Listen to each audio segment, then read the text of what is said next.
Hi there, gang, and welcome to episode 6 of the Race Sim Central podcast, where simmers of Christmas sit in a room of joy and talk turkey. I'm John Denton, and today with me I have Simon Croft and RSC Big Chief Tim Wheatley. How are you doing, Tim? I'm alright, thanks. How about you? Yeah, I'm fine. Grinding on as ever. Simon, how are you looking forward to the Christmas season? I'm very much looking forward to not being at work for a bit, and I think my brain decided it was on holiday quite a few weeks ago, so I'm just kind of dragging my feet through meetings and work duties. But yeah, my eyes are very much firmly set on a week or two from now. And have you been doing any simming lately? I haven't. Life's been hectic for various reasons, but Christmas sim plans? The Christmas plan includes quite a lot of computer gaming, and I think some simming definitely needs to be on that list too. Okay, I think we need to get on track, don't we? Definitely. Tim, how about you? You got any Christmas simming plans? Not really. I did, just recently I managed to come across a collection that was online of basically every Amiga game ever. And I'm not sure it's ever, but there's about 4,000 of them. And there's a fair few racing titles in there, so I'm probably going to go through and play those, and various things like Pacific Islands, which was a tank game that I used to play when I was much younger, and maybe a little bit of Frontier Elite 2 as well. But yeah, I'm going to be going through that collection. Have a look for a Amiga sports car sim that at the time was very much supposed to be built as this cutting edge sim, and it's based around the Spice sports car team in the late 80s, early 90s. It's all like open top prototypes from the WSC days. I never played it, but I remember reading about it in Amiga Power or something like that back in the day, so have a look for that. I'll try and find the official title for you, I'll ping that over. Anyway, so who's going to ask me what I'm going to be simming over Christmas? Oh yeah, that would be polite, wouldn't it? Yeah, normally. So yes, John, what are you going to be simulating over Christmas? Tell us. Do tell us. I don't know, to be honest. I intend to be in the rig. Again, I've been working a little bit too much, so it'd be nice to have some time off and get going. Probably do some iRacing. I've been dabbling in Automobilista 2 recently. Big updates and a whole bunch of exciting Formula 1 cars were thrown into it recently. I've only really dabbled, and I need to put some more serious time into it, I think. I don't think I've got my force feedback set up properly and all that sort of thing, so I need to dedicate the half a day to getting all that set up and getting a good feeling before I can then get some decent laps in. So. Okay, so while I wasn't listening to you telling me what you were going to do over Christmas, was it called Fast Lane, the Spice Engineering Challenge? Yes, I think it might have been, yeah. Yep, that's within this collection. Nice one. Yep. Well, in our special January edition, I look forward to a full report on the Spice Engineering Challenge. Absolutely. It's a hell of a title. Yeah, it is. Fast Lane, the Spice Engineering Challenge, and the collection that I have, it has a nice picture of what looks like a kind of Group C car on the main menu, and then proper cockpit view with a rear view mirror and a Momo steering wheel and everything. It looks really good for the time. The works. It's I remember, as I say, just a small paragraph about it in Amiga Power, and I'm probably the only person that paid any attention to it at the time. But I didn't even have an Amiga at the time, and I can't remember why I was reading Amiga Power, but there you go.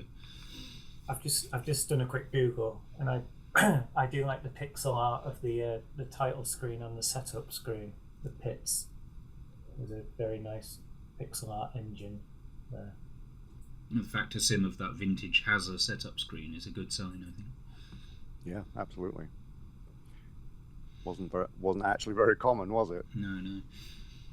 Right, okay, well, today, for a special, amazing Christmas special, we're going to talk about the future. The Sims coming along in the future, some of which are coming in 2024, I think. One of which has actually already come out. and yeah, no, actually, maybe one of them's coming in 2025, I think. But let's start with you, Tim, and Rennsport. Rennsport's kind of already out, right? I mean, yeah, they have what probably they're calling a beta release, but really it's an alpha, I think, the actual status. They're still obviously releasing cars and tracks for it, and it still has its struggles. Obviously, I've been a little bit involved with the story of this, with realizing that it was using the ISI engine, but I don't think there's any need to hold that against them as long as they acknowledge that they are doing that and can obviously move forward with their development. I think they genuinely have obviously a passion for what they're doing, and I just think they have a lot of work to do to get it to even where R Factor 2, the actual engine itself, should have been when they started. Yeah, just as S397 do with R Factor 2 still, really.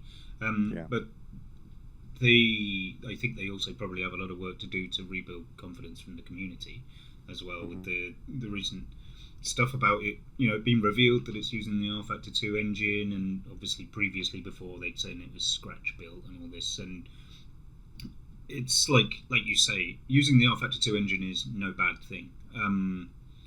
Though I think it raises question marks about, and we have those question marks with some other sims coming out in the future, is like, when do we see the sort of genuine next generation of sims? Because where you look at a sim that is built on the engine from an older sim, or previous sim that, let's face it, R Factor 2 came out in 2011, right? Or 2012. It's over 10 years old. Yeah. And sure, it's still good, it still feels good to drive and so on. It is very much sort of the previous generation. It's sort of, in similar sense, Automobilista 2 utilises the Project Cars 2 engine. I think it extends on what the Project Cars 2 engine was doing a great deal. But when you're picking up another Sims engine, you are tied by the restrictions that engine was built with, usually. And unless if you're scratch building your own engine, you are more free to create what you want to create. Whereas we see with we've seen it historically as well with lots of sims in the past that used the R Factor 1 engine back in the day. They very much end up tied by what that engine can do. Yeah, I mean, if you mention AMS2, obviously that comes from the SMS engine, which was obviously Project Cars, and it took SMS a long time to really develop their titles from being R Factor with essentially prettier graphics, into something more, and add a lot of other features, and the seasons, rain, things like that, which they, as I think we've obviously discussed privately, I think they bit off more than they could chew with a lot of things, and tried to implement a lot of different types of racing, and I think Ian Bell has said himself that they've not fully delivered on certain things because they tried to do too much. But I think any engine, I mean, you could build it from scratch, and you're only going to get as good as most of these engines in maybe 5 or 6 years with really talented people. But if you buy someone else's engine, it's still going to take you 5 or 6 years to become that next generation. And really, in that amount of time, you have to have put out a product, because you're not going to survive if you don't, which is why we have all of these early access titles that are constantly developed and stuff like that. Like, nobody can release a finished product anymore, because these studios have to survive. But yeah, I think even if you license the R Factor 2 engine today, I mean, you can only look at Studio 397. If they, had just basically repackaged R Factor 2, they could have released the Le Mans Ultimate title instantly, and they haven't. Why? Because there was actually work to do. And anyone who comes in, like the Rennsport developers that have no familiarity with the engine, it's going to take them even longer. So I don't think they're actually going to release something soon. I am reluctant to say that they, won't be able to release a good product. I actually think that they could. I think that any competent studio could, but I think that things are a lot further off than they probably even hope that they are. It's been very restricted on access, hasn't it? Initially, the first people driving it were esports teams and things like this, and now, so the current beta, is that available to the general public, or is that still a restricted release? It's still restricted, but they have sent out what appears to be a decent number of keys now. There was this big kind of joke or meme, I guess, that they'd only actually sent out 8 keys because they didn't restrict people from creating content, but there was only about 8 people creating content. So there was this big thing that they hadn't actually released the amount of keys that they had said, and they even released, for some reason, a figure 8 track to kind of play into the meme. And it kind of it really did appear to me that they were really limited on keys, but I think that just actually ended within this last month. They appear to have sent out at least 5 figures worth of keys. Right, yeah. I mean, go on, Simon. So I was just going to say, going back to the kind of engine point. Now, I have no idea who Rennsport have on their books and what kind of capacity they have, but I think we can all understand the logic behind taking on someone else's engine. As you've said, Tim, it's a huge amount of work to create your own, which isn't to underestimate the amount of work it is to get on top of someone else's. And I think for me, when you hear about a new title and it's using this engine, the question really in terms of how interesting is this is, well, what are they doing different? What's new? What's going to make this different than R-Factor 2 or any other number of mods that have been released for that platform? And obviously Rennsport are going down very much the esport focus, as you alluded to, in terms of their kind of first targeted users and stuff. But as a title, in terms of whatever it's going to be beyond the esport angle, where do your expectations sit in terms of what they're going to be able to do with that? Is there going to be some real novelty here that you think something you're excited about? Well, I mean, we saw some of the limitations of esports during COVID with R-Factor 2, right? Max Verstappen famously publicly uninstalling it and so on. The Le Mans race keeling over every few hours and things like that. Clearly, the R-Factor 2 platform doesn't necessarily seem the best suited for esports necessarily, but it's obviously that could be an area where they put more of the development focus into, I suppose. Yeah, for me, just bearing in mind that you can possibly hear my cat snoring in the background, I do find it really interesting that they basically established themselves as an esports simulation first. And as I think I've said before on the podcast, I don't think there's anything wrong with just being an esports title. If you can make enough money from that and obviously develop in that way, then I don't see, a problem with that. But I have spoken firsthand to certain drivers, and it's not something that they actually like driving. It's not something that that they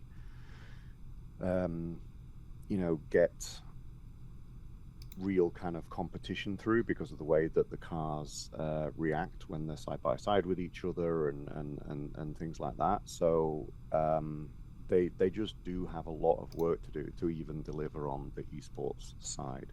And again, that's not to say that they can't deliver, but they're not there right now, and they're on coming up to their 3rd season of ESL, which is a little bit crazy, but that's the order and way that they're doing things. Okay. Yeah, I mean, is it ever going to be publicly released, or is this going to be a sim that is always exclusively available to, dedicated esports teams potentially, and maybe publicly available provided you create an esports team or something like that? Or is there ever going to be this sort of iRacing like setup where there are regular public pickup races for people to do? I mean, the intention is that they're going to release a public product, yeah, and it's not going to be completely esports. You know, they have made a lot of promises, including it being a modding platform and everything. But then, you know, you have to go back to Simon's point: is that what's the difference between that and R-Factor 2 at that point? Yeah.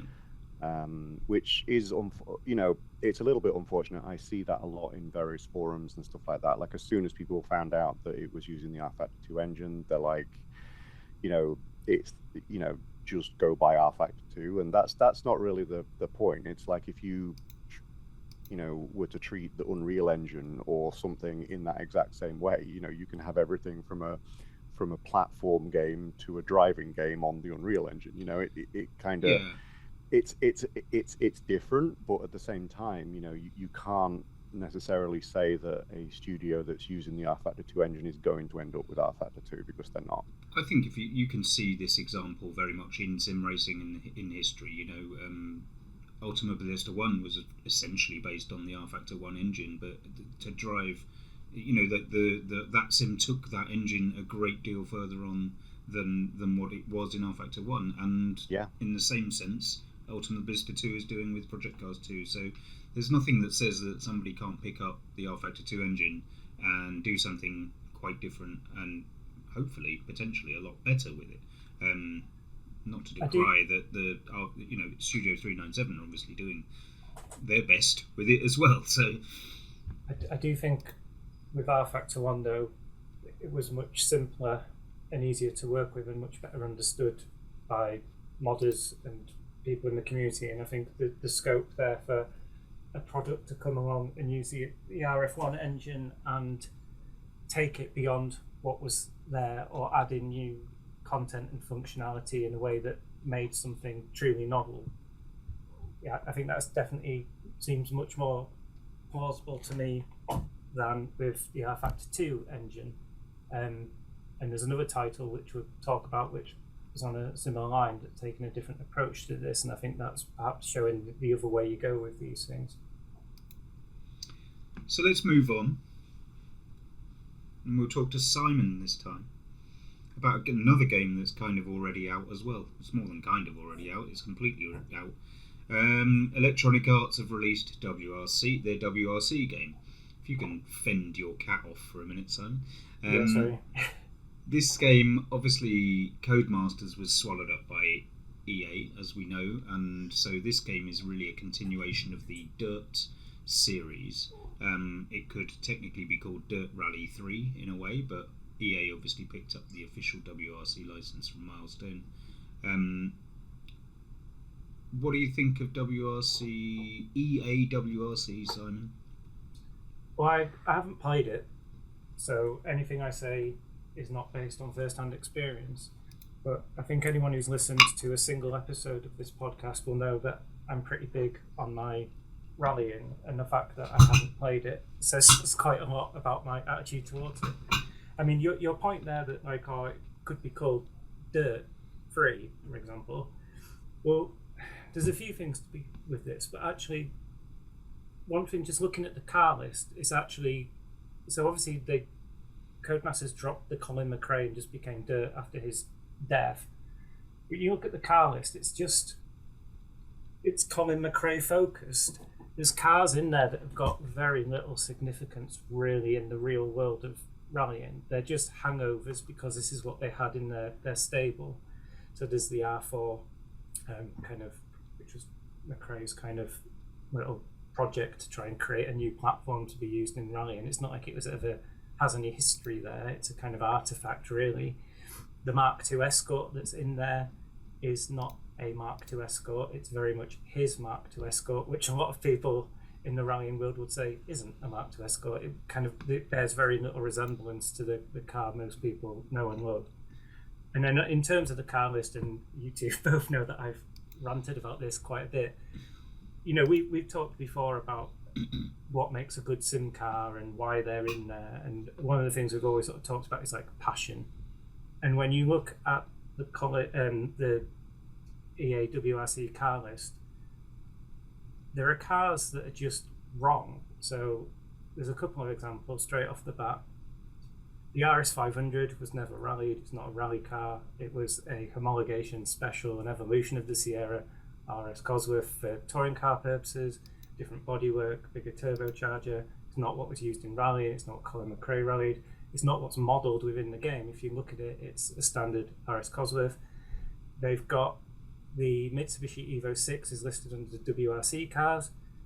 If you followed rallying at the time, it quite famously wasn't a WRC car. It was a Group A car. Group A A8 car, wasn't it? Yeah, it was, and it was strange because it was Even in I an know era that. where it was in an era where the WRC classification had come in, and so Subaru brought out the Impreza WRC. You had Ford did an evolution of the Escort Cosworth from Group A to WRC, and Mitsubishi quite famously stuck with the Group A platform in the hands of Tommy Mäkinen and were very successful with it. And that was actually really important to that car's success because it had different weight limits, different like power setup and constraints, and it was kind of slightly anachronistic in its way, but it was effective.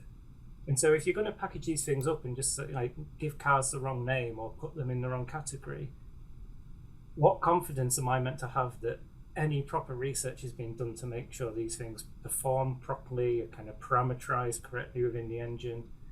And, you know, to end this little rant, just watching videos of it pre-release, it just looks janky. The cars don't behave in realistic ways. Some of the I've seen like various YouTube hype videos of influencers comparing it, you know, it says a real stage, blah, blah, blah, blah, blah. It's like, yeah, but it wants the width of a motorway, and, you know, cars' wheels don't move like that. Cars don't turn in and handle like that. Just dynamically looks all over the shop. And I see, apart from improved graphics, I just see nothing that I couldn't see 10 years ago, 20 years ago in this series. And that was disappointing at the time.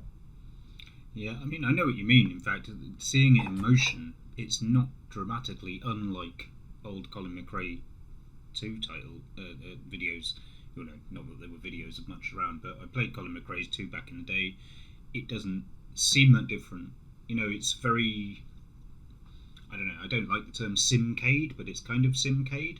It's actually kind of more on the arcade side of simcade. I saw Jimmy Broadbent running it.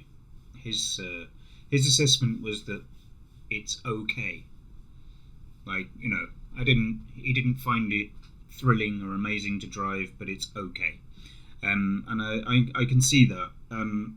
The thing I see from looking at when you see the cars from the outside and from the inside is that the suspension barely moves, and the cars don't move on the car's bodywork does not move on the suspension.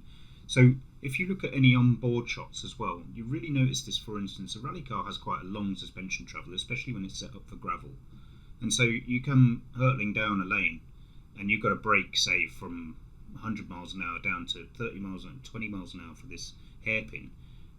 When a rally car does that, its nose droops significantly under, you know, there's a great deal of heave in the front suspension, the back will start moving around and so on because it's getting light. You just don't see that when you're watching Dirt 3, EA WRC. I think it looks, certainly from a physics side, no different to Dirt or Dirt 2, really, that much. Again, Broadbent suggested that it was the only real improvement he felt was on the tarmac side, which needed improvement because Dirt and Dirt 2 were abysmal on tarmac. But yeah, I mean, I think one of the biggest selling points of it is very long stages, and are they accurately mapped? I'm not sure. Not completely. No, they are not. So nobody's like been going out laser scanning them or anything like that. It's No. And I don't necessarily expect that, but maybe at least you could at least take satellite imagery and get all of the corner radiuses completely correct. You know, there's no reason why you couldn't do that.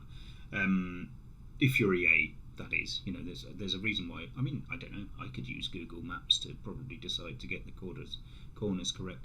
If I had EA's resources available to me, I could make a pretty good approximation. Well, approximation of a rally stage. You know, I want a rally sim for WRC that isn't just going, well, we've got this stage and it's long, but it's a sort of caricatured version of the stage that exists in real life. I honestly expect it to be as close to the stage in real life as it can be. I want to be able to watch. I want to be able to drive that, and then watch the rally stage on TV, and then jump into my sim and drive that rally stage. That's what I can do in circuit racing, right? Yeah, just on a couple of those points. So first of all, on your reflection on the suspension and stuff, and for all the kind of technology and advancements that's gone on in the world of rallying and relatedly rallycross, I think the thing that is really probably most impressive on those cars is the dampers and the suspension technology, and that their ability to withstand the kind of brutal punishment they go through, yet still be performant on the level they are, is quite incredible. But and so you can watch footage of a car on 1,000 lakes flying over these jumps, literally flying tens of meters through the air, and coming down and carrying on. And they, in the way kind of hyperbole gets spread around by commentators, they seem to kind of defy physics, but they don't. And what they always do is look very physical. They are planted. They are absorbed. You can see the energy being absorbed within that car by its behavior, its dynamics, and that's the sort of thing you just do not see at all in game. And certainly from the footage I've seen, be it internal or external. And just on your point about the stage realism, I think from my side, ideally in a title like this, you would have, realistic recreations of the real stages. But one thing that's just quite apparent to me, and it goes back to a conversation we'll have on a sort of slightly similar subject when we were talking about Richard Burns Rally, was the thing that was really noticeable when that game came along was the shape and profile of the road, and that was really important to the way that you can drive those cars as they are meant to be driven. And the thing is, when you watch the footage of the WRC game, there is just seemingly no need to drive the car in the realistic way. The car is not dancing across the road using the cambers and the slopes and the ditches in the way that real cars do. Indeed, the way you have to use the road and the grip and the shape of the contact points.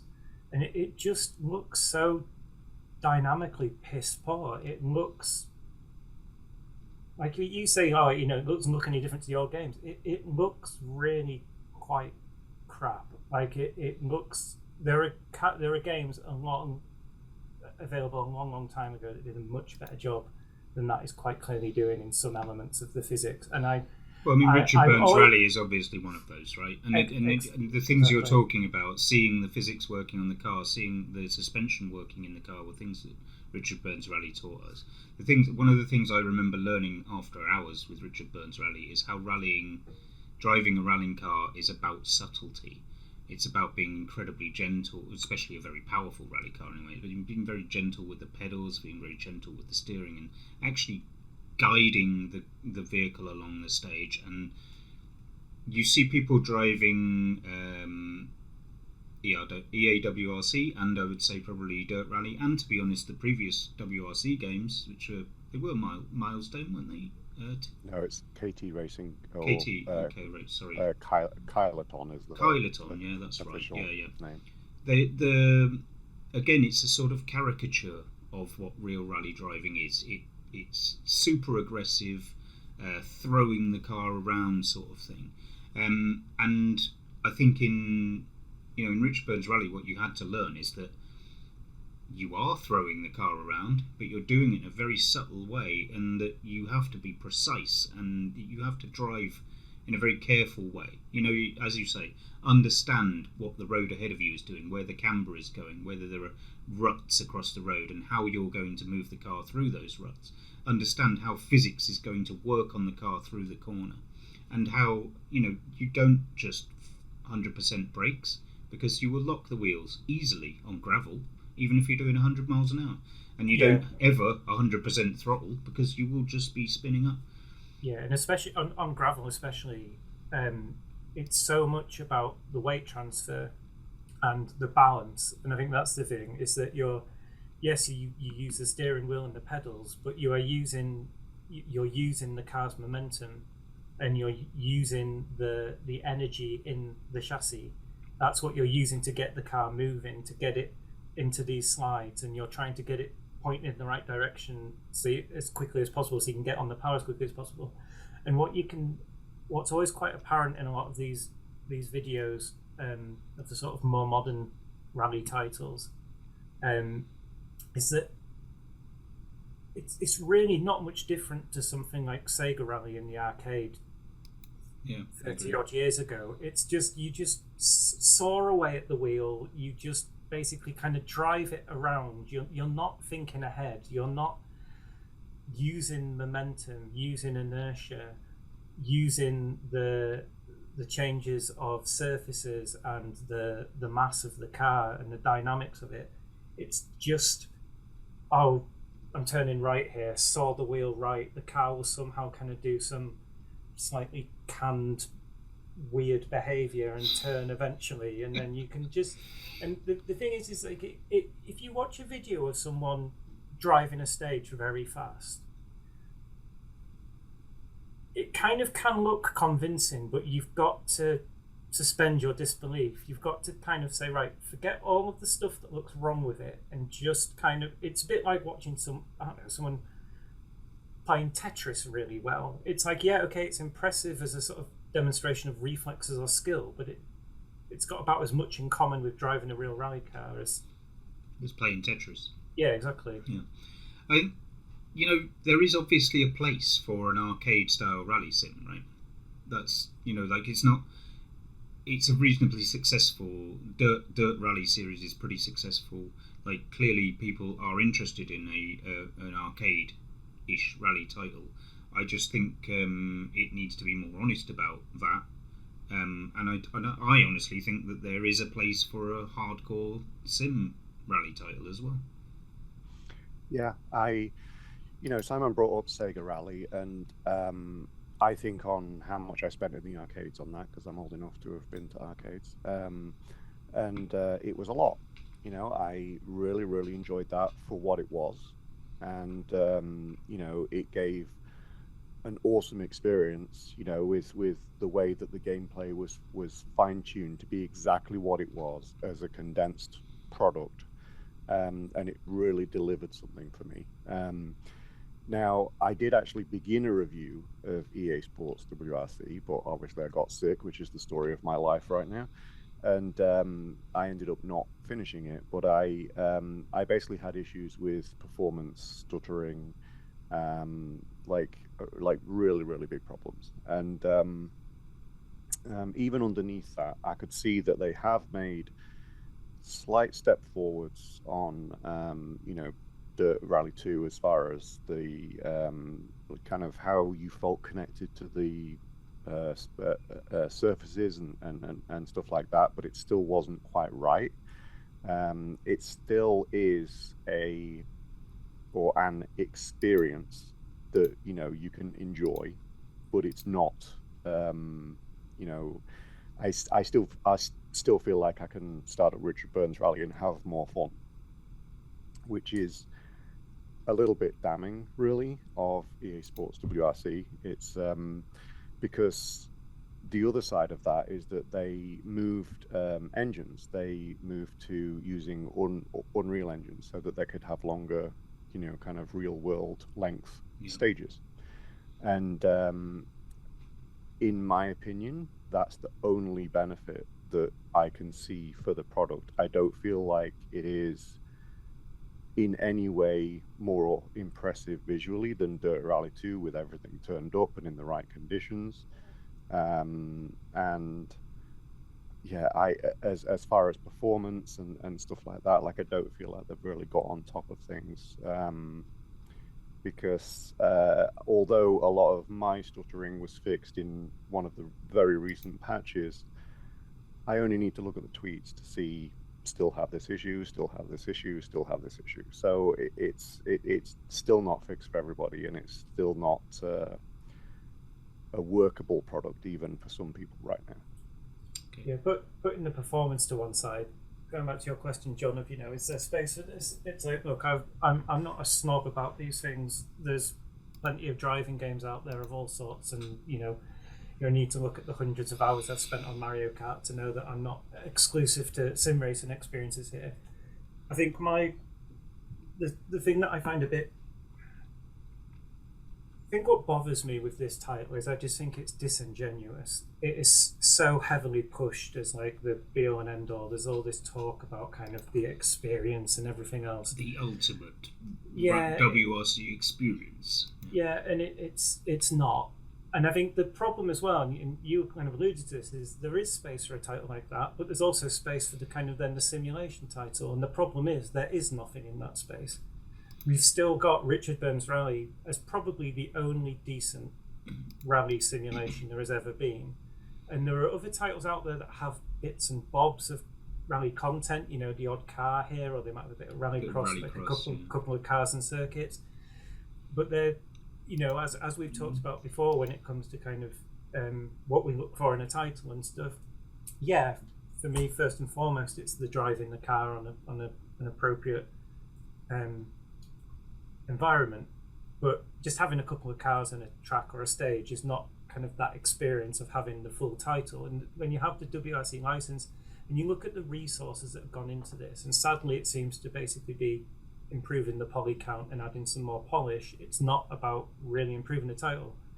I just think what could this have been in the right hands? You know, if you look at what the Richard Burns Rally guys produced all those years ago, probably on a tiny fraction of the budget of this, you know, if they'd had those resources, you know, just think where we might be now. Yeah, that's a really good point, because I actually dug up the original press release for Richard Burns Rally and stuff, and they were intending to make multiple titles. Obviously, Richard's death was a factor in things not really panning out there. But yeah, they were planning multiple titles, and it really is a shame that that things worked out the way they did there, because they really did miracles. They made such a good sim there. And yeah, there is totally a place for, you know, arcade rally and stuff like that. Like it's not like if they don't sort out performance, the EA Sports WRC isn't still going to be, you know, like a good time.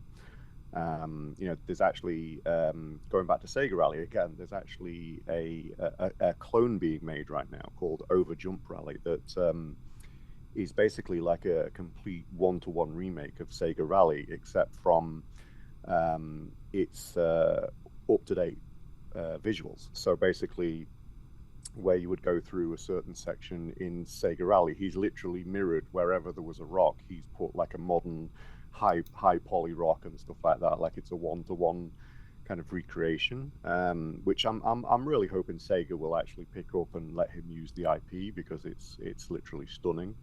But yeah, surely you're expecting more likely that Sega will issue a cease and desist order. Well, I'm hoping not, because right now the only thing that they would be able to really do is stop him mentioning them. But yeah, because he's called it something else. You know, it's not you know, where he's actually infringing on their IP. But yeah, it would be really great if they did. They have done it a couple of times before. But yeah, he still needs licensing from Lancia and Toyota anyway. And what is the base for this? Sorry. He's using Unreal. Okay. And I think he's actually done a decent job of optimizing it. Like I've tried the early versions of it, and even running 4K, you need a high-end machine, which is what he's actually like aiming for. He basically wants it to be state of the art, in the same way that Sega Rally was when it was released. But yeah, he wants it to be state of the art and use every single graphical resource that is out there.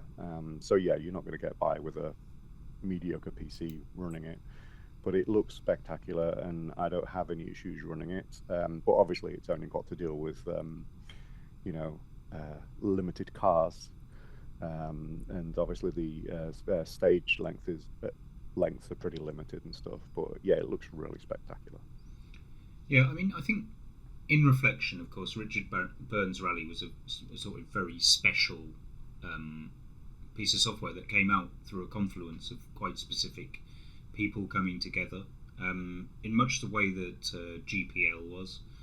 I seem to remember hearing from Eero Pietiläinen that the sales weren't that good, and that was probably stifling the chances of the proposed sequels at the time. I actually think that there's more of a place for a hardcore rally sim now than there was then. Richard Burns Rally was marketed in the PS2 era as a PS2 game and Xbox game as well as a PC game. It was, you can see from the menus and so on that it's very much designed around that area. It was supposed to be a competitor to Colin McRae's Rally, which was clearly much more of an arcade title. Nowadays, we have a stronger following for sim racing on the whole. You have more promise with things like early access being available, which you didn't have then. And you have, more potential within sims. Like iRacing have released a single rally stage, for instance, which is a tarmac stage in the US. And, I don't know how well it's sold. They haven't released more. So, it may not be that popular, but they've got Rallycross going on in there, and it's got a fairly popular following, the Rallycross. It's difficult rallying, but I don't think that puts some people off. People have a passion for it, and they jump. You jump into Rallycross in iRacing or Automobilista 2 or Automobilista 1, and it's not that easy, but people persevere and do it because they love it. Yeah, there's a couple of things that are really interesting in kind of within what you've just said, where I think when Richard Burns Rally came out, it was challenging, and as we've spoken about before, it was perhaps too challenging for a lot of the intended, kind of customers out there. I can't imagine playing it with a PS2 controller. Put it that way. Yeah, exactly. And I think in this day and age, there's vastly more people on console, especially, that have steering wheels and stuff like that, and they are somewhat used to a higher grade of realism than they were at the time. I think if you pick up any racing game and your first experience isn't that you're the best driver ever, that was a real problem for people. The other thing that you mentioned with iRacing, with their Mount Washington hill climb and things, is that there was actually a thread about this recently on the iRacing forums that I took part in, and it really is disappointing to me from the outside that iRacing don't do anything to push underused content. They have the esports and featuring the higher level content that everybody's trying to get towards and stuff like that. But if they see low participation with a series, why aren't they marketing that series? Trying to get participation going, because basically, if anything, they just sort of let it rot away most of the time, or rely on smaller the communities within those to keep them going. If you look at like the historic stuff, it's the communities that keep those series going more than iRacing do. Yeah. But I mean, again, though, they are often more interested in selling the new stuff. So, every season, if they release a new circuit, they'll throw that into everybody's, not everybody, but they'll put that into the rotations for the following season. Mugello just came out, therefore it's very likely that it'll appear in the rotation for most of the cars that are suitable for it. What you don't see, as you say, is they're not there going, well, not that many people own this track or ever race on this track, so maybe we should throw that into everybody's rotation. Most of what happens is that the community around a car will vote on what tracks they want for the following season, and then iRacing will force a couple on them, which are usually the new ones. It just, from my perspective, it's just really disappointing, because I honestly felt like when they released Mount Washington, it's like, this is a first step towards them seriously supporting point-to-point racing. I felt like, this is where they can get into rallying. This is even where they can get into drag racing, where it's literally point-to-point rather than a circuit. I felt like if that sold well, if the participation stayed high, I felt like they would really start to kind of go into that area a bit more. I mean, the fact that they have all of the rallycross cars and stuff like that, it's like, people can obviously use those there. I really felt like that would be a thing, but I just feel like they're just going to let it rot, and I'm just really disappointed by that. Okay, well, let's move on. Next sim along the line is Le Mans Ultimate by Studio 397. I guess I'll start on this one. As we know, Studio 397 obviously famous for making R Factor 2. This therefore will be a sim that utilises the R Factor 2 engine, but has been in development for a while, and I expect it's going to do some interesting things that the R Factor 2 sim doesn't currently do. For one thing, it's a full simulation of the FIA WEC Championship, so it's called Le Mans Ultimate, but it's not just Le Mans. It covers the 8 races in the season I think it's covering the 2023 season initially, isn't it? Yeah, 2023. Yeah, so you've got the Monza 6 hours, Bahrain 8 hours, etc., etc., Fuji 6 hours, going around the world.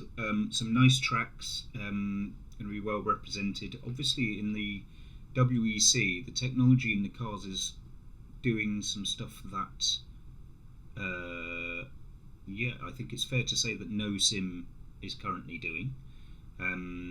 iRacing have a bunch of IMSA LMDH cars, but they're not really modelling them properly.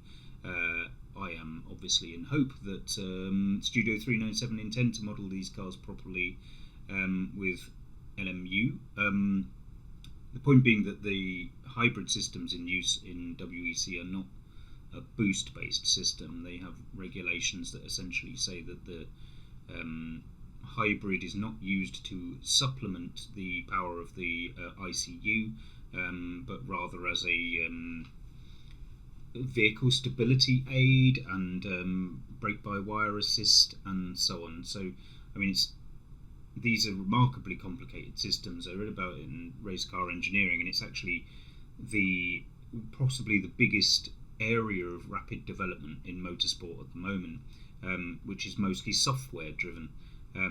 With every race that passes, basically these teams are going back to their software developers for the way that the hybrid system is managing the car around a given circuit, to look at different ways that they can adjust the wheel speeds, for instance, across the rear wheels, to adjust vehicle behaviour. So the hybrid system has essentially become a setup aid in that respect.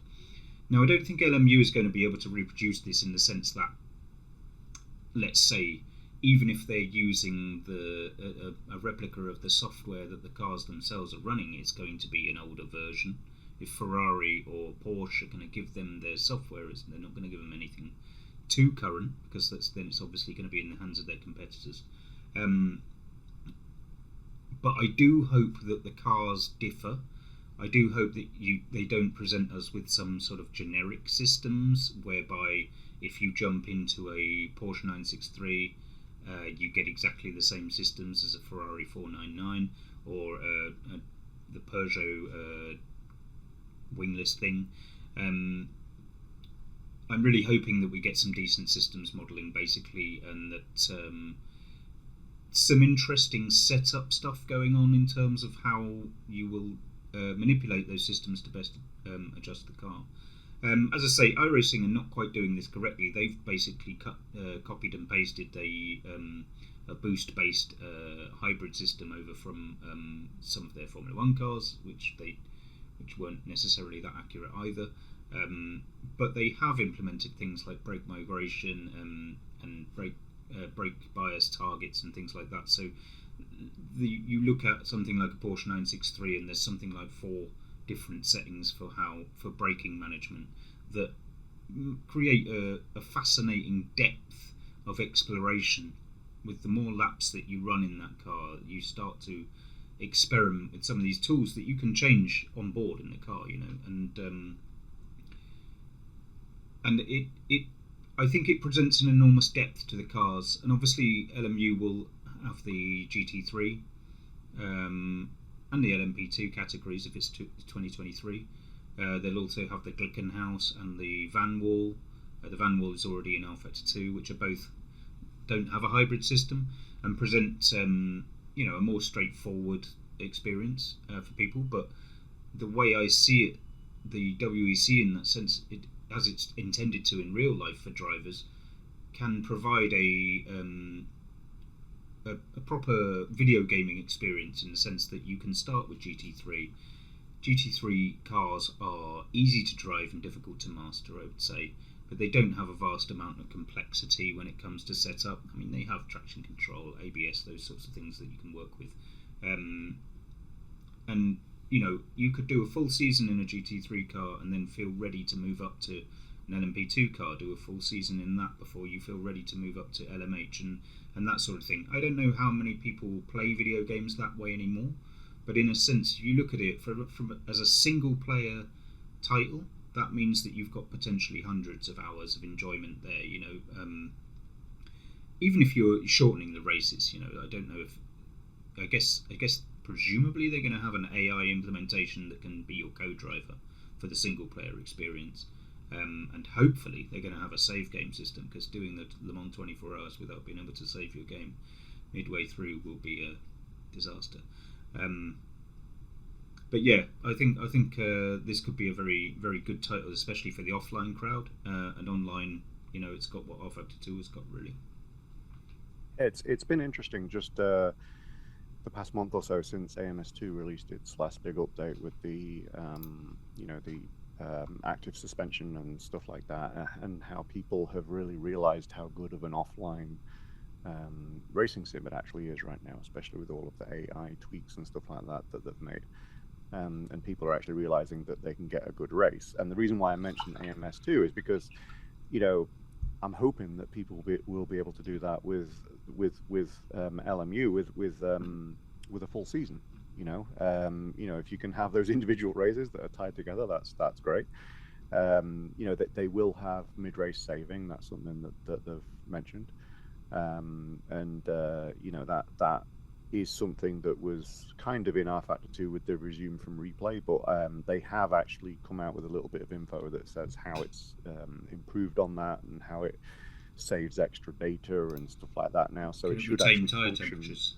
Yeah, should actually function how it's supposed to, which isn't, it's not to put down the R-Factor 2 resume from replay feature, because Terence threw that together in about like a few hours, I think.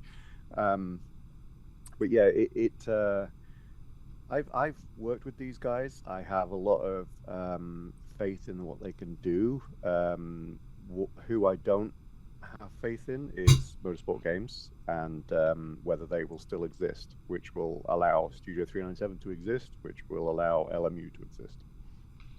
Yeah, I was doing a little bit of reading up on LMU, because it's a curious time for it to launch.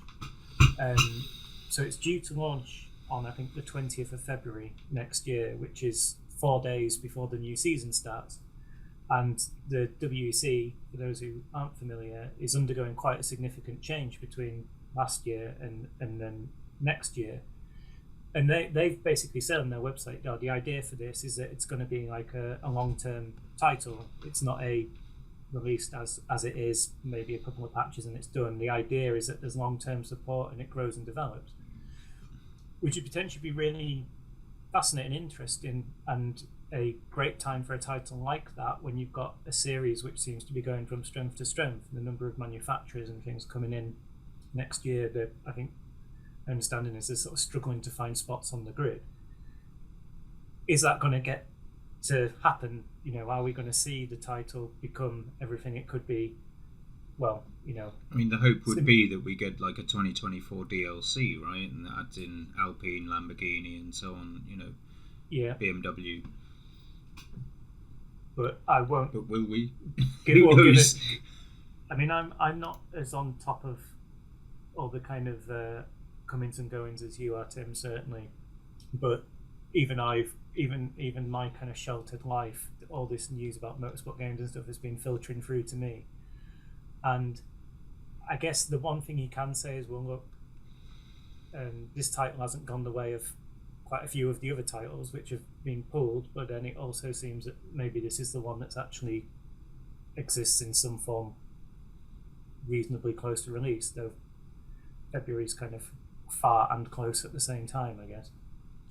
Yeah, I mean, we were, one of the titles that we obviously pulled from this, because we put down a little list of titles that we wanted to talk about. One of the titles that we pulled was IndyCar 23. That was one of the titles that Motorsport Games have potentially lost, because it's actually a weird situation. Although a lot of people are reporting that they've lost the IndyCar license, currently IndyCar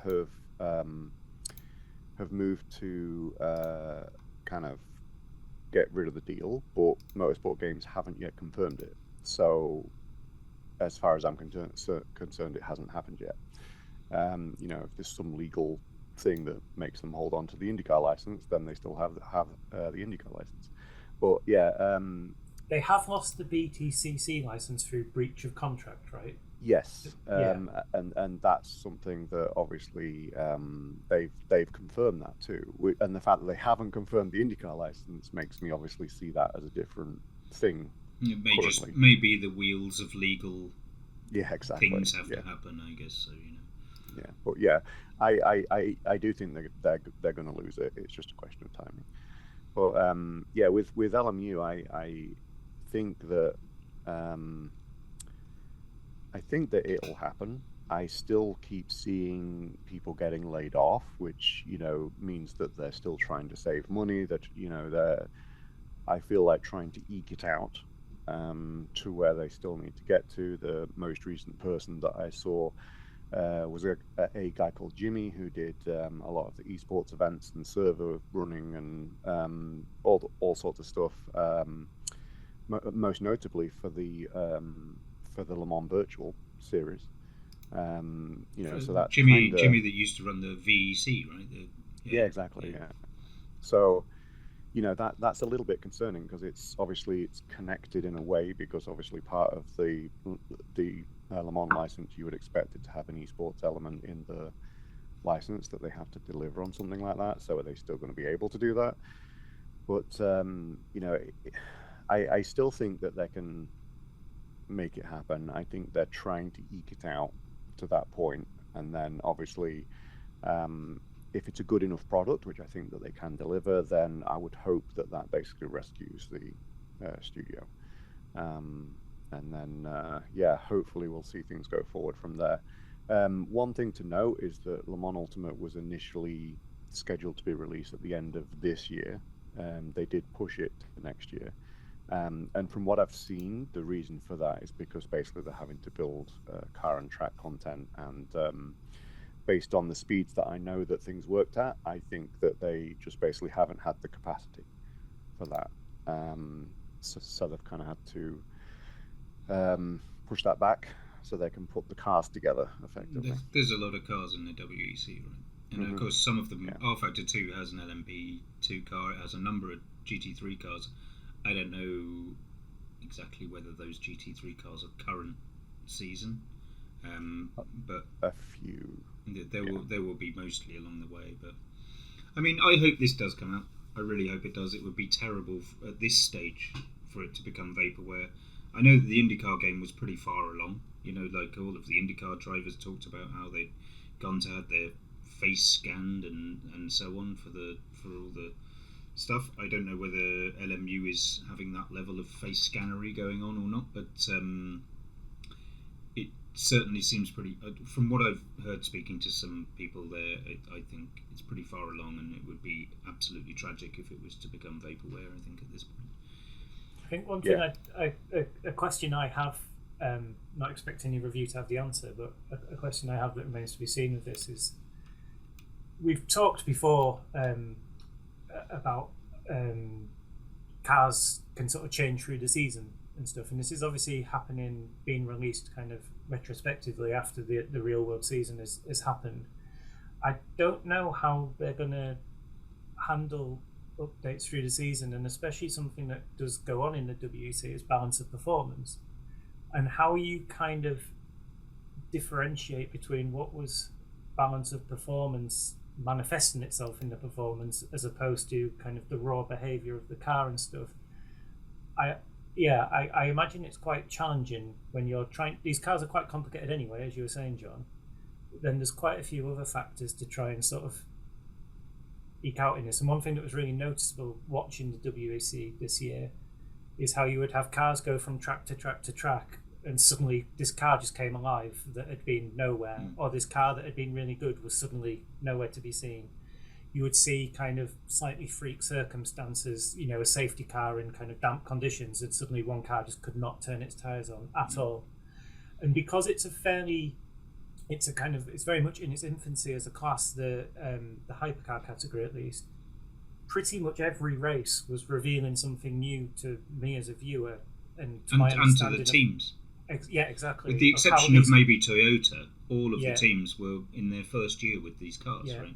Yeah, and so you would see, and that was a point that was often made, is every time it came to a new race, for Porsche and Ferrari, they were bringing these new cars here, whereas Toyota had all their experience of taking this car to these tracks and tyres and everything else, the data and understanding.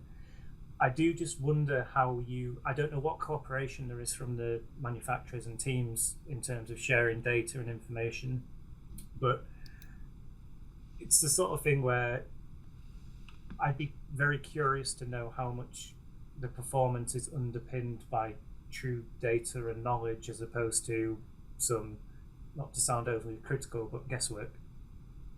I think with every sim, it's not, unfortunately, because they don't want to share every bit of data, it's always going to be a mixture, between someone who works for a company, essentially being a race engineer who's trying to, create a virtual race car from what he can understand of the data that he's given. You are going to have to fill in some gaps. And I actually think the fact that they are releasing 2023 content in 24 makes certain things a lot easier for them, because there's a greater understanding of what happened in the season now than there was as it was happening. Yeah, and we know what balance of performance was put into place in different tracks and things like that. Yeah. And I also think that, as I say, what I was saying about like the software that the cars are running, there's no reason why Toyota might not say, well, you can have our January 2023 version of our software because our January 2024 version is so far further on than that was. But they also know that in January 2023 they were much quicker than any other teams. It's the teams that aren't necessarily as quick that might be more protective or things like that. But it's hard to say. The LMDH category are all running spec MGUs, right? Hardware. They all run a Bosch MGU, but it's their software that is very bespoke, and so they will want to protect that information. But I don't know. I mean, I know that with Assetto Corsa Competizione, they got a surprising amount of collaboration from the teams, but it's kind of a different situation because in GT3 racing, all of the teams pretty much are customers. They buy their cars off the shelf, and it will be the same in LMU with the GT3 category or LMP2. And people are happy to share the data. Sure, whatever. It's a customer car. To some extent, this data is available, if not publicly. It's around. But when it comes to factory-made cars, especially from teams like Ferrari, Toyota, Peugeot maybe, and some of the LMDH. I mean, Peugeot may not be so fussed actually, because as far as I'm gathering, they're going to play their Joker next year and redesign their car completely from an aero perspective. So that car is essentially being mothballed, and therefore, sure, have all the data you want. So how much consistency there will be, I don't know.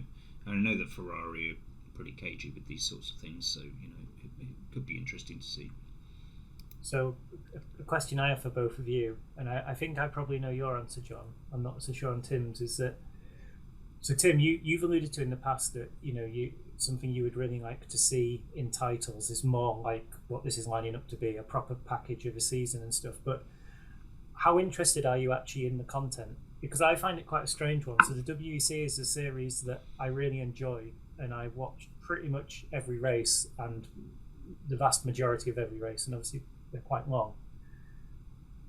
So I've got a strong interest in the content, But how interested I'm in driving it, I'm not actually sure. And I think for me personally, the hypercars are probably over something of an event horizon for me where they're just too complicated. I don't think I actually have. The problem is, it's not so much necessarily objectively it's not that it's too complicated for me to ever learn or master. I don't think my interest is great enough in learning them to invest the time and effort. So I think you've got the GT3 and the LMP2, maybe the hypercar, which is obviously like the Halo content. I can't see me ever bothering with, to be honest. Well, I'm not a fan of downforce. I think is, something that I've possibly said before. I would much rather race. That GT racing, modern GT racing, for me still has a little bit too much downforce and not enough feel, I guess is how I would put it. I think GT3 cars are pure aero cars now. Mm-hmm. Whether you like it or not. It's all about ride heights. And basically, any of the high-end prototypes, modern F1, stuff like that, it's not my thing. It's just really not. I'm quite happy to see them come flying past me on a straight somewhere, and feel immersed in that race, within my own class. But I don't think the high downforce cars are for me. I mean, my answer is that I will want to I will drive the hell out of those hybrid LMH cars. Like, the more technology, the better. The more complexity. You want a 1,000-page manual that just tells you how to start the technically, thing. yeah. I mean, when I was watching the Petit Le Mans, they interviewed Jenson Button, who was having a go in the WeatherTech Porsche, I think he was in, Porsche 963, and he said that there was a 59-page manual for the steering wheel for all the settings on it, switches and buttons. And I just thought to myself immediately, why have I bought that car in iRacing and it hasn't got a 59-page manual full stop, let alone just for the steering wheel? It's an absolute outrage. But yeah, I mean, frankly, I revel in jumping into a car and spending a concerted amount of time learning about it, learning a lot about it. I mean, I revel in this in all sims. I do the same with aircraft and flight sims. There is a huge amount of interest to me in the learning phase, and I almost get turned off to a race car once I feel that I haven't got much new to learn about it. Recently in the Super Formula in iRacing, I wouldn't say I've reached a dead end in setup, but the setup of that car is not very complicated really, and certain things work very well. Certain things on certain tracks, if it's more bumpy, you do this. If it's less bumpy, one track that is not very bumpy versus another track that is not very bumpy, the setup is not very different. And so once you understand that setup, you're not really doing that much track to track to work with it. Whereas I immediately stepped into the Porsche 963, which I mentioned earlier, has 4 different settings just for braking, and to move from 2 different tracks, I found the way I wanted the car to behave was immensely different. Now, I haven't driven that car anywhere near as much, and so there's a lot more to learn, but basically I tend to find I level out on a car once I've learned everything about it. I will reach a performance level that is of a certain level, that is, not as fast as the fastest people in the world, but not necessarily, not really that slow either. And I tend to know that no matter, if I could drive it for another 50 hours, I probably won't get as fast as the fastest people in the world. But, I won't drive it for another 50 hours if there's nothing new for me to learn about the car. Learning is important in vehicle simulation for me. Yeah, I think maybe you reach your plateau quicker than I do, but I like to learn how to drive the car, not how to operate it. But they're the same thing, though. Operating the car is about how you want. Operating the car is about how you want to drive the car, right? Yeah, I completely understand what you're saying, but the point is I want the car with nothing. The first thing you do when you jump into a car, you drive it for 3 to 5 hours and you learn how to drive the car. You don't change anything on setup. That's you learning how to drive the car. Then you start to work with the setup or the electronics or whatever else to try and make the car drive more the way you want it to drive. Yeah, it takes me more than 3 to 5 hours to learn to drive a car. Okay, fine. But I think it takes a minimum of 3 hours, full stop, to be there in a car. Some of us just want to race, not to go round and round and round and round and round. Yeah. That's what Mario Kart's for, Tim. Yeah, I guess. I was just thinking, the thing with MSG and stuff like that. I was thinking back to EA with WRC as well. Like, EA just laid off people from Codemasters, and they made like $5.9 billion profit within the last 12 months, and they laid people off. Like, that's all obviously about their shareholders. That shows that they completely hold their shareholders above their own staff, and that's what that means. When you look at MSG, historically, they've done exactly the same thing. The people that have made money during the operation of MSG have pretty much already left, and they took the money with them. And what's left there now is a company that's basically trying to survive with minimal people there. And it's, in my opinion, EA and the old MSG kind of swimming in the same pool. Except EA probably started with more money. Yeah. Sorry, just kind of choked a little bit there. But yeah, the thing with like now is that I just am seeing them trying to eke it out. I'm seeing people that I used to work with being laid off gradually in areas that, if I was operating a company, like, yes, unfortunately, you're not involved with the direct production of this thing that's going to make us money. You're going to have to be the one who's laid off, and I'm seeing decisions now that make logical sense. They still hurt, but they make logical sense. And in the past, I didn't see that, which is, I used to work there and I left because I realized, this is not a place that the business is, the choices they're making aren't logical. It's as if they're making decisions to not have the company live. They're making choices for it to die so that they can pull money out. That's basically what it felt like. Yeah. And it's unfortunate that there's being layoffs and stuff like that. But I genuinely, I want to see them survive, and I think that they can do it if they keep making these kind of changes that they're making, as much as they hurt.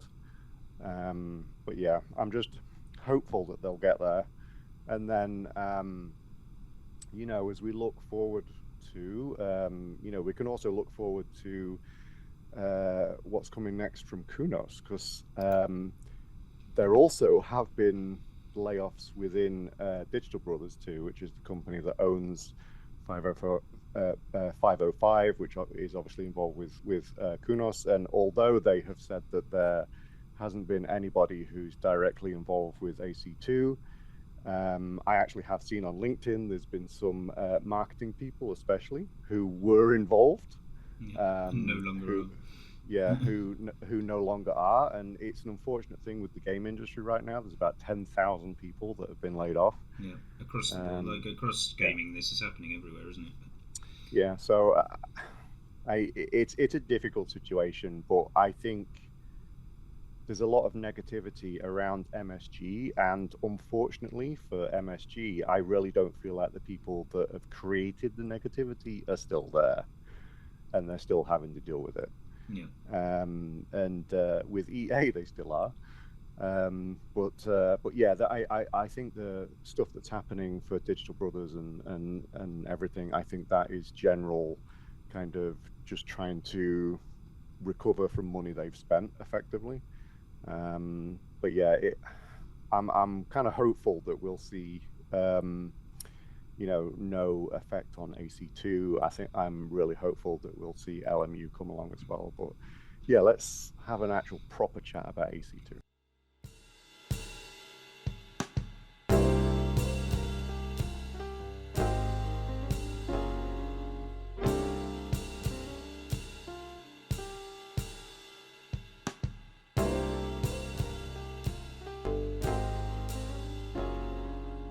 What a great segue. So, Assetto Corsa 2. This is a sim that we know very little about. Tim, I'm not wrong, they were saying suggested to release in 2025? Yeah, they've pushed it a couple of times now, and I think we're looking at a scratch-built engine for this one, and we don't know for sure, but judging by the name of the title, it's not going to be like Assetto Corsa Competizione, so it's not going to be based on a series. It's going to be another one of your classic, here's a bunch of cars, here's a bunch of tracks, now have at it type sim, which of course in the post Gran Turismo era of life means that it's probably going to have quite a lot of cars, and in the post iRacing period of life it probably means it's going to have to ideally have some sort of competition system, online, maybe even an online live service component to it. But we just don't know, do we? Because there's very little information available on it. yeah, so I've just looked it up, and it was actually originally mentioned in financial documents spring 2024, and then they re-announced that it was still on track for Q2 2024, and then they've pushed it to summer 2024. So, and that also is early access, summer 2024. So, yeah, let's consider full release 2025. I would expect it to follow the same path as ACC and AC before it, in running at early access, probably with a pretty limited set of cars and tracks that steadily grows. And so ultimately, it might be a year to 18 months maybe before it's a sort of fully released product. I think the most recent delay was due to them going back to add more content to ACC, the Nürburgring update and stuff. Yeah, and GT2 cars are coming to it as well. Yeah. I didn't actually believe that as a reason for them delaying it. I think they just needed to delay it, but that's what they said. Yeah.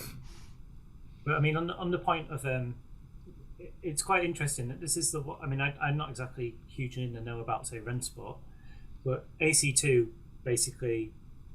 All I know is it's a sequel to Assetto Corsa. That's kind of what I know.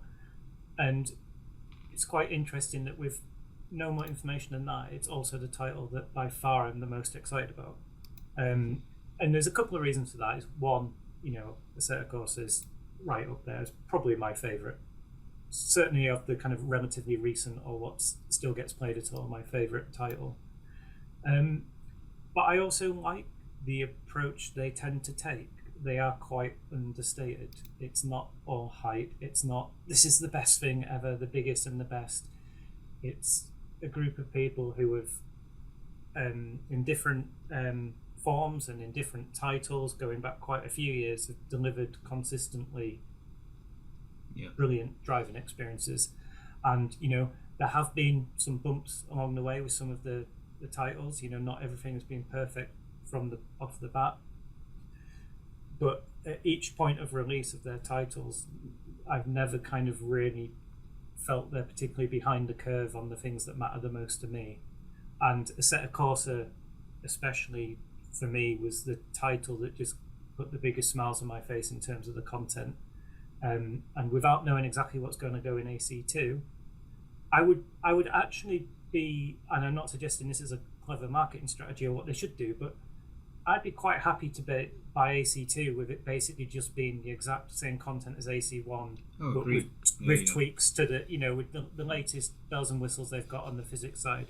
And it's not going to be that. It's going to obviously have more. Probably way less. Well, I mean, to start with, at least, to start with. But I mean, I agree with you that I think AC1 was like a love letter to the car. The point you made earlier, these guys at Kunos have an extreme amount of passion for motor cars, for motor racing, and it shows in what they produce. And as you say, in Assetto Corsa 1, there was vast, like even without mods, if you take all the DLC put together, you've just got a huge range of really interesting cars that you could spend hours playing with.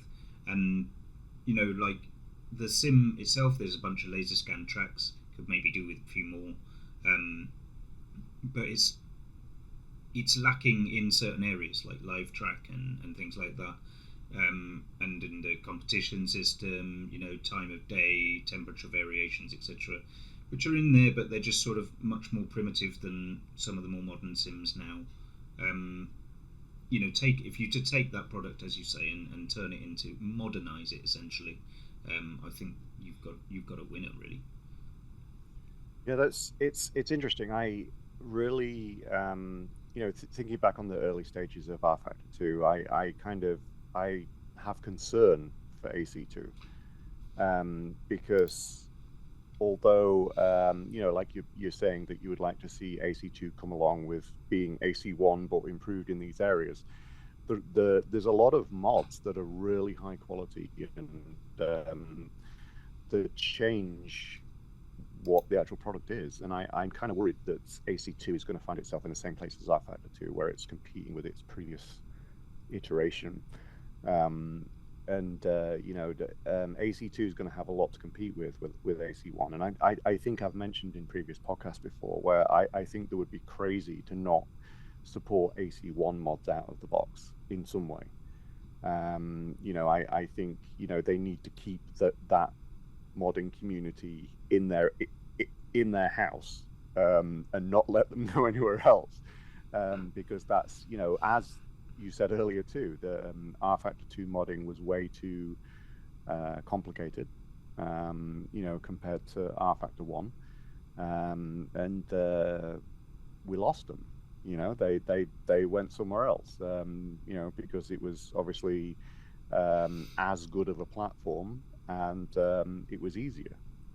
Yeah, so just I think there's two things here that I need to kind of differentiate, and there's one is my own personal, what I would like or what would satisfy me, and what I think would make a good business case and a good move from them as a developer if they want to kind of keep selling stuff. Now, I've got no idea in terms of the sales numbers of these games.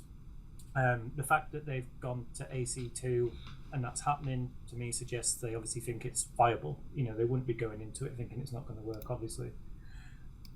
Quite how much of AC1's success comes down to the modding community in terms of people buying the game because of the availability of these titles, or how much that's retained people's attention, I don't know. But I completely understand the point you're making, which if AC2 comes along but it is closed, you can't mod it in the way that I don't think you really can with ACC, or it's just prohibitively complicated in the same way that RF2 came along, I do think there's then going to be a challenge of how do you get people to migrate, and for me personally, that's not an issue, but I imagine for a lot of users that could be an obstacle, and I've no idea, obviously, what their intentions are here. The main benefit that this modding community has given to AC1, I guess, is that people are still buying copies of the game, now, 10 years, 11 years after. So, but they're buying copies of the game on Steam in a sale for like $4.99, right? And so the cut that they're getting from this sale is nowhere near what it was when the game was full price, nowhere near what it was when it was newly released. We've often talked in the past about how games like GPL didn't sell big numbers and so on, and it's because of the way distribution was in those days that's how the game went out in a box. You have to wonder if GPL had sat on Steam for 15 years, how many copies it would have sold, and that changes the way the games are made nowadays. But there is an open question mark from Kunos's perspective as to whether they want the attention of the modding community. Do they want it to be a part of them? And I think it's a very difficult thing to sort of really integrate into your game without introducing a lot of variability in quality. And one of the things that Assetto Corsa 1 had going for it, I think, if you ignore mods and look at the base package, compared to a number of other sims, such as sims around at the time, like Project Cars 2, R Factor 2, even iRacing at the time. Those sims had an enormous amount of inconsistency within the product. You know, you drive one car and you go, this feels great. You drive something else and be like, I don't know, this car feels broken. And then, 6 months later there'd be an update for that car. Then, this is fixed now. The difference with Assetto Corsa 1 is that they never released a car that wasn't ready to go. There was never a car released that didn't feel good. It didn't feel right, or at least, some cars didn't feel good just because they're shit cars, frankly. But that was part of the thing, and that was one of the beauties of AC1. You knew that level of detail was there. You knew that, okay, so this Porsche 935 handles like a pig, and that tells me that in real life this car handles like a pig, and I know that. Whereas there were times in iRacing, in Project Cars 2, in R Factor 2, where you got in a car and you went, hang on, this just isn't right. There's something broken here. And as I say, sure enough, then they'd release a patch update for it and it'd be fixed. The consistency level in Assetto Corsa 1 from day one was fantastic. I think Aris Vasilakos had a lot to do with that, the vehicle engineer. He didn't want to let cars go out the door until they were top quality. So if you integrate modding into your sim, and say have like how Minecraft or whatever, or certain other where it's just you go to a menu in game and go, look, here's the community stuff, and it's like go to the community paint jobs in GT7, which is superb. GT7 has this enormous community painting cars. You can get a paint job for your race suit, blah blah blah. Somebody has made the livery of your dreams for your car, inevitably. Most cars you go to, there's thousands. And there's obviously then loads that have got a big penis down the side of the car and stuff like that as well, right? So you introduce you introduce for your team, and Kunos is still quite a small team. You introduce an overhead in having to support that and also having to moderate that. And it becomes quite a big overhead, and I don't know how Kunos feel about this directly, but if you look at the way Assetto Corsa Competizione was, it was again a very consistent product. The cars all were very solid and worked the way you expect them to work. And a new car would come out and you'd never think it was broken or whatever. Do they? I think they like to maintain that level of consistency and maybe maintain the control over their product as a whole. Yeah, I think ACC's largely responsible for me figuring out what I actually wanted out of sim racing again. Like Simon said earlier, I have mentioned a few times on the podcast about wanting a whole season experience. I think until ACC came along, I'd kind of forgotten what I wanted. And then when it came along and it had just this select group of, this is a season of content. It made me realize, that's what I would like for IndyCar. That's what I would like for this series. That's what I would like for that series. It's and then I thought to myself, why aren't developers making these anymore? And it made me think about AC1 and R Factor and stuff like that being modding platforms. And it's no, I actually feel like I've lost out there personally with R Factor 2, where it had one example of one car and then one example of another car and expected modders to fill it out, and the modders wouldn't be as good quality often. It did alter my experience of sim racing in a kind of negative way. And I think ACC made me realize that is when you get a consistent product that really delivers. I don't know if I've said it on the podcast or not, but still one of the best experiences that I've ever had in sim racing was when I started a race at Monza, and it started wet. All of the AI started on wet tires. I wanted to risk it, so I started on slicks, and was completely awful for a couple of laps, and then for the next two to three laps on this drying track, it was the best experience that I think I've ever had in sim racing. Where I was just having the time of my life driving this slippery car. And the vehicles are in context in this system as well. So when you've got a season like this, a season of content, everything is contextual. And so I know there are lots of people listening to this that will disagree and that think that having a sim like Gran Turismo with 10 billion cars and 5 billion tracks is great. And I can see that, and it's nice to have lots of choice and variability. But I think you lose a lot of atmosphere by losing context. Like you watch a race, to be able to watch a race on the TV and then replicate that race on your computer is largely why we all started wanting to do this. And so to go, well, I'm going to race this this GT3 car on Monza historic 1967. Well, it's completely out of context and it makes no sense. But it's also about the whole atmosphere and making it feel like you're taking part in an event. I think with AC2 we are assuming, and I think we're probably right, that it's going to be a return to like AC1 where it is just cars and tracks. I think there's a massive challenge to reproducing the kind of race event atmosphere that they have in ACC into a sim that is essentially more of a track day thing, right? Yeah, I think on that point though, I'm not sure to what degree it's the intention to try and have that experience, or they would be wise to try. I think the point on context, I've got a couple of things I'll say on that. Is one, I agree, but I would say that, well, as a user, you've got a choice of whether you take this car out on that track. You don't have to. So you don't have to take something and, take a fish out of water. You can use cars on appropriate tracks. That's there as your choice to do either way. The other thing I would say is that I think in terms of, and going back a little bit, Tim, to what you were saying about kind of the experience or what you're looking for, and tying in with your comments, John, about kind of the consistency and quality of AC.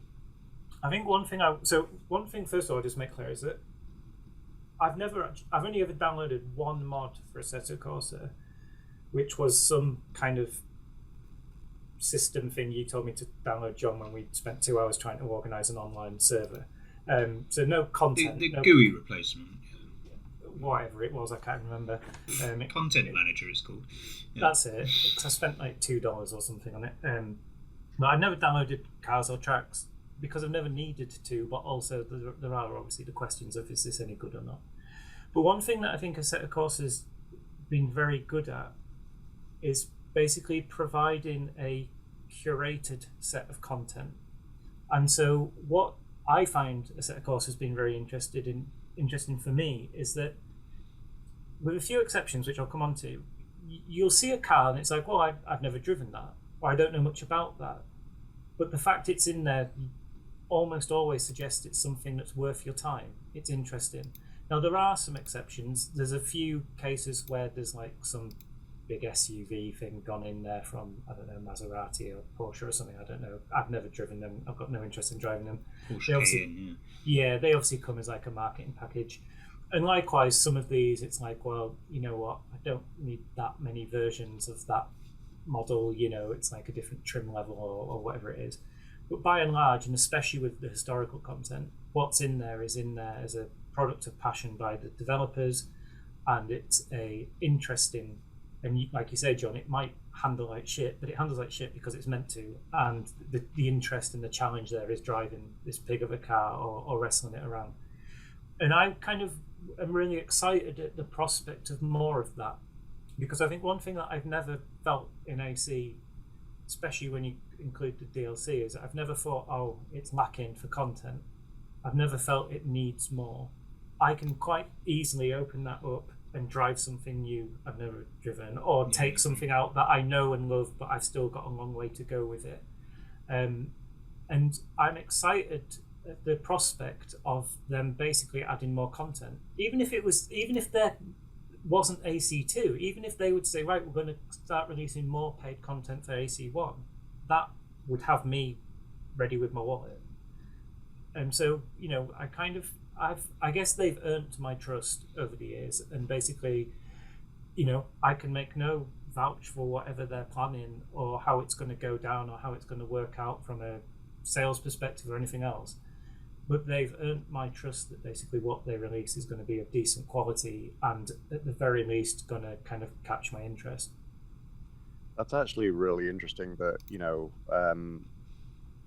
I also feel as well, like, you know, if I was on fully a consumer side, like, I feel like I would already pre-order this. It's like, you know, going on track record, it's like, yeah, you know, that's a certain. You know, what, just kind of going back, because I've you know, covered a few of these other companies on the business side and stuff. Like, you mentioned, like, you don't know how much they've made and stuff. In the Digital Brothers in their business reports that they released at the end of September, they said that a contribution of 24.6 million euros came from the different editions of AC. So obviously AC and ACC. And that is 24.6 million euros from 92.3. So a massive amount of Digital Brothers money. You know, when you consider this is the company that has the Control game, which was massive. You know, Ghost Runner, which is massive. You know, they're a massive company with a lot of these really big franchises, and AC is huge. Like, that's a huge contribution that they made there, and I think that really shows that when you truly deliver, you know, racing games are totally still, you know, a viable way to make some really serious money. It's pretty interesting. I think the biggest shame for me with ACC was that it was GT3 cars, and I'm not really interested in GT3 cars. But I think, you know, that aside, it's possibly the best sim. You know, from a physics perspective, from some of the detail, the weather systems that are in there, the live track systems. Like, it's a complete package. It's pretty hard not to say. Like, I think their tyre physics are right up there, you know, like possibly even the best. You know, they're competing at the same level as iRacing are going. You know, like, I know that iRacing like to pretend they're the only sim in existence, but they're not. So, you know, I've got good hopes for Assetto Corsa 2, and yeah, like you say, it looks like there might be a bit of weight of cash behind it, which should give it what it needs, I hope. Yeah, that's an interesting point. Just to make it quick, is that if they're making them that much money, Digital Brothers 505 are going to be okay with them taking a little bit extra time to get something right. Yeah. Yeah, and I think I'm really pleased to hear those numbers you said for AC, because I think on the one hand, one thing you can say about AC is that it's not ostensibly the most unique or original of titles, in that it's kind of treading the path of the Gran Turismo, the Forzas, and then more recently you've seen other franchises go that way in sort of slightly different extents, but things like Project Cars, and then Codemasters have had some, you know, other titles that I can't remember, Grid or whatever it was. These kind of like got to catch 'em all type titles. And I think what really sets Assetto Corsa apart is just the quality of it. I think that's why I love that title as opposed to any of the others I've just mentioned. It's why it's the title I still play when I do find the time to kind of clear the seat and get myself sat down at the rig. And it's why people are still playing and buying it now, all these years later. And so, yeah, Assetto Corsa 2, bring it on. Moving swiftly on to our final sim on our list. I'm going to amusingly pronounce the name of GTRevival, or is it GTRevival? This is a game from Straight 4, which are mostly ex-employees of Simply Mad Studios, or Blimey Games, or whatever other name they had at some stage through time, headed by Ian Bell, also our friend here, Tim Wheatley, works for them, so he's probably not going to say much, or at least he's going to say what is available within the marketing material. This sim, again, we don't know too much about. We know the people involved.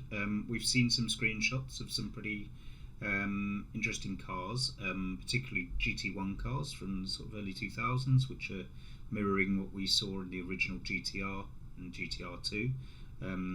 They're looking at, I guess, reproducing the wonder of those sims. I think GTR and GTR2 at the time were certainly pretty landmark sims, and those GT1 cars, pretty hairy, kind of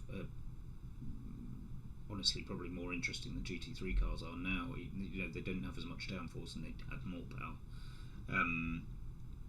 But also we've seen screenshots of Group C cars, for instance, as well, and some other things. I think a couple of Porsches, a BMW or two, that sort of thing. So what do you think about this one, Simon?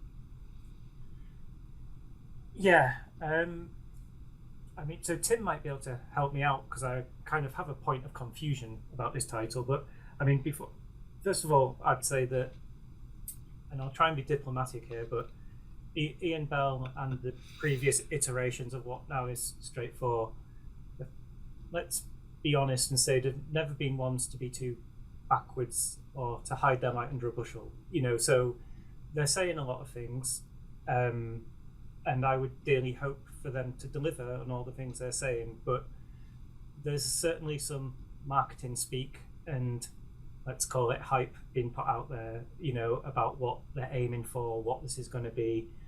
And I think probably 90% of what's been said around the kind of taking out some of the sort of finer detail, you could probably cut and paste from the stages of development of previous 3 or 4 titles. So I kind of take some of it with a slight pinch of salt.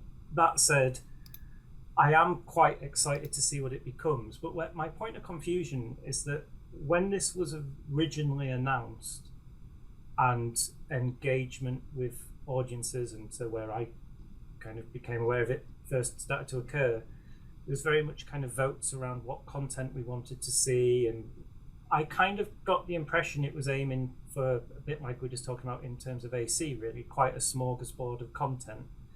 And it does seem to now have shifted to be much more a kind of recreation of GTR1 in terms of content and focus. I might not have seen every screenshot that's come out, but I'm not quite sure where it's at. I mean, I think it's possible that that's just the result of what those votes came out as. Possibly, but I don't know. It seems to have kind of narrowed in focus, which I'm not saying is good or bad. But yeah, that might just be the first content that's been worked on as well, of course. So it's very early days, isn't it? I believe it's projected for release in 2025. I think one of my questions on that front is what's going to separate it from the pack. If it's going to release in the same year as Assetto Corsa 2, for instance, both of those sims are sounding like doing similar things. You know, here's a bunch of tracks, here's a bunch of cars, off you go. I mean, on probably a point I didn't make about Assetto Corsa 2, which I should have done, is that, like, you know, I really hope that there's more innovation to it than that, and and same with GTRevival. I feel that there's been a lack of real innovation in Sims for quite a long time, really, and since the sort of generation where we saw R Factor released, followed by iRacing, followed by Assetto Corsa 1, and then obviously R Factor 2, this tendency to release a platform that you then chuck out a bunch of cars, chuck out a bunch of tracks, and sort of focus on the multiplayer aspect of things rather than a single player experience, I think has become the common theme. But if you're thinking of 2025 versus 2005 to 2012, what's new, or what can we bring to the table that's new? And some of the stuff we've seen with GTRevival, which Austin Ogonski is the game designer, I believe, He put out some stuff where they're utilising AI, and I don't know whether this is making it into the sim or not, but he put out a couple of videos of utilising AI as your race engineer that you can communicate with when you're in the car, work on setup changes and things like that. That looked pretty cool. Also on replays, using AI technology to do live action commentary on your races, for instance. That was some pretty cool stuff, and fundamentally for me, it's stuff that we've never seen before in a sim. And I realise that large language model AI is quite new, so it's hardly surprising we haven't seen it before. But at least to me, I like the signs that it shows to suggest that these guys are thinking outside of the box, are thinking, how can we make something different? And whether that succeeds or fails is difficult to know, but I think it's important it's important for developers to look at that angle of things when they've got the freedom to do so anyway, because they're, I guess, straightforward and independent now, since no longer Project Cars got bought. Simply Mad got bought up by Codemasters, and then Codemasters was bought by EA, and then eventually they've broken out essentially. And if they've got the freedom to create something with some vision, I'm in full support of that. I think it's I'll see what comes out, obviously, but I think it would be unfortunate if we arrive in 2025 and all these new sims that we've been talking about, none of them are doing really anything new other than being a bit more shiny than the old ones. Yeah, I think, one of the things I can say on Vision is about Austin, I guess. You'll know full well that he had his blog and stuff when R Factor 2 was in early development and stuff like that, and he would write kind of criticisms and stuff like that, and he would always have actual nuggets of genuine feedback that I feel like a developer would need to hear. I agree. He's very honest. And, but it was packaged. He had some ideas, right? It was packaged in his blog, and that was something that made the actual nugget of info more difficult for people to take in. Like what I've found over the years, really, because I was in contact with him at ISI and everything as well, is that when you actually discuss things with him and kind of go through actual information, like the actual feedback is fantastic. And the game design side, he's I think the only word is prolific, really. Like it's I would actually put it alongside like the same way that I think I've said in the past, like I could mention something to Terence, Terence Groening from ISI, and I would then magically see that thing that I had suggested in the next release notes for whatever we were working on. Austin's kind of the same way with you can suggest some feature and then he'll completely write out a design for it and multiple different iterations or options. I think the way that he would go through different things with his blog, and it would like be this massive information, probably too much information. It's actually perfect for something like what he's actually doing now. I think, John, the examples you gave, and I think I mentioned the audio on a previous conversation we had. It is really refreshing to see something that you think is, that's truly an innovation. It's not just, it's a tiny step forward, it's a slight improvement on the poly count on the curbs, or it's a bit more resolution in a texture, or it's just a more and shinier content. It is something novel that could potentially have quite drastic implications for in-game experience, depending on exactly how it works. Certainly kind of on the race engineer side, the commentaries may be a bit more show, and possibly for esports could be quite pivotal or something. But I think going back as a kind of almost making a comparison point between this and Assetto Corsa 2. So Assetto Corsa 2, I, as we just said, know very little about. But I know from the previous titles that basically, I want more of the same, and it's not going to be worse. I think when it comes to this title, Apologies, my cat just sat on the spacebar and muted me. I don't know quite where I got off, but basically, what remains to be seen with this title for me is what differentiates this from being basically Project Cars 4. What makes it different from just being more of the same, but with or GTR 3. Yeah, and the thing is that it's not to kind of throw those titles under the bus or say they had no merit. Certainly GTR titles at the time, but that was a long time ago. Project Cars, I think there's the trilogy. Ian is the first to admit that by the end it lost its way a bit.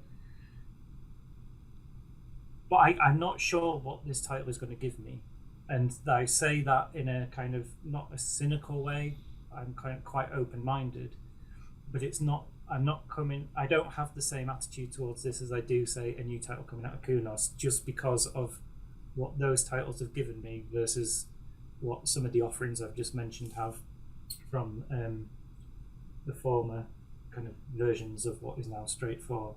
So I'm excited to see what comes. I just can't say that I wouldn't pre-order this without doubt, in the same way I would AC2. Though I say that, I did quite well financially on the original Project Cars. I stuck a little bit of money in, and it paid some checks that were vastly more than I put in. So there you go. Can't complain there. Yeah, and that's actually really funny because I think my perspective of WMD, as they called it, was that I think I saw various people saying it was like a scam and stuff like that, and then I've had people like you come along saying, "No, I made money out of that." Yeah, I didn't. Don't get me wrong. I didn't invest my life savings, but I think I stuck £100 in or something. I kind of thought, well, I'll buy the title, whatever, because certainly at that point in my life, I kind of just bought everything, even if I didn't think it was great. I wanted to support people who were trying to do something, and I thought, you know what? I think I stuck £100 in. I think I got something like, it's the best part of £300 back I got on that. It was 200. It was over £200 I got out of it, and the game. So it's like, well, it definitely wasn't a scam in that respect. And I think the WMD thing was interesting because I think one of the reasons I bought into it was I was excited at the opportunity to try and shape this thing. Mm-hmm. I think it's fair to say I can be a little bit curmudgeonly and miserable at times. Just a tinge. But I do want something. It's not like everything's crap, but I'm not going to offer anything. I'm quite happy to try and tell people what I would like them to give me. Yeah. I didn't really engage with the process. The forums, there was too much noise on it, and I don't mean that as a criticism. I just mean there was too many people obviously had the same idea, and I thought I can't be bothered to make myself heard here. Same on forums now, isn't it? It'll be what it'll be. And as it turned out, it was a bit, it mixed. It wasn't what I'd hoped it would be. Mm-hmm. This time around, I mean, there's been hints, I think, of a sort of WMD type process. I think just the newsletter came out today, I think, and they're basically saying, it's not here now, but might be in future. Who knows to what degree I will get involved or not. But I mean, I guess I don't want to say stuff for the sake of it. I think it remains to be seen what's going to come of this. But it is nice that we've got titles to talk about, and there have been periods. Quite recently. Well, I've been talking with you guys for what 20 odd years, a little bit more now. There have been periods where we would not have had a list of titles to talk about. Yeah, so true. And we would be just thinking, what is going to be the next thing? And just like we're saying about the Kunos guys obviously have done quite well, and there they are putting out a new title. Well, Ian's at the helm once again, putting out another title. No one can say he's been short on ambition, and even if it might not be my dream title, he's delivered consistently. He has put titles out there, and he has found ways to make more. And I think he actually said in an interview with you that he'd sort of stepped away from this a bit, but then kind of got sucked back in. Maybe I'm misrepresenting his words there, but yeah, I think he was bored. Well, the thing though is, I think he obviously has a huge amount of passion for this, and he still has a scratch to itch. And I can only hope that this title, scratches his itch, and it scratches mine as well. Yeah, I mean, I was obviously pretty involved with, GTR, the first title, because obviously Racing Central, like we literally hosted his forums. I think if you still install GTR from Steam, it still has a link to the old Racing Central forum, which doesn't exist anymore. In the start menu, we were really, really involved. We did like Q&As and interviews, and I went to Spa, and I still have pictures of the Viper that they had to take the front bonnet or the hood, if you're in the States, off to put on the real race car because it got damaged or whatever. It kind of, I was really involved there, and then I went to work for iRacing from 2005. So I was working at iRacing when he did GTR2 and GT Legends and stuff, and then worked for ISI, worked for Studio 397, and in the background, it's like they have put out some amazing products. And what I found really interesting after I joined the company is just how many people are in the company that I knew from before 2005. Like the head of art. I have his Grand Prix 3 mods, from Jeff Crammond. Like, he was making F1 car mods for the Jeff Crammond games in the 90s and stuff like that. And there's so many people within the studio that are so ingrained, just as much as I feel like I am, and we are, in the sim racing community. And when I look back at what the studios that Ian's actually been involved with have actually put out, it's actually pretty impressive. And the fact that he managed to obviously make a crap load of money out of Codemasters and then EA is obviously, good job him. Could come in very handy for all of us if GTRevival turns out into being a great game. Right, exactly. So I mean, the thing there with the financing, right now is, there's a publishing deal that's been announced with PlayOn, and everything else is Ian. So yeah, it's really cool that he is basically, in a way, if you think about it, he's making EA and Codemasters pay for this title right now, which is, I think he would think that there's some justice in that anyway. Okay, well, I think it's probably time to pinch it off. Classy finish. Yeah, I thought so. It's been a fun year. So I guess as and when some of these sims come out, I guess the next one on the line hopefully is Le Mans Ultimate. We'll probably do some chatting about them when we've got our hands on them. Hopefully it works out. Yeah, hopefully. Hopefully they all do. Hopefully they all do, yeah. It's...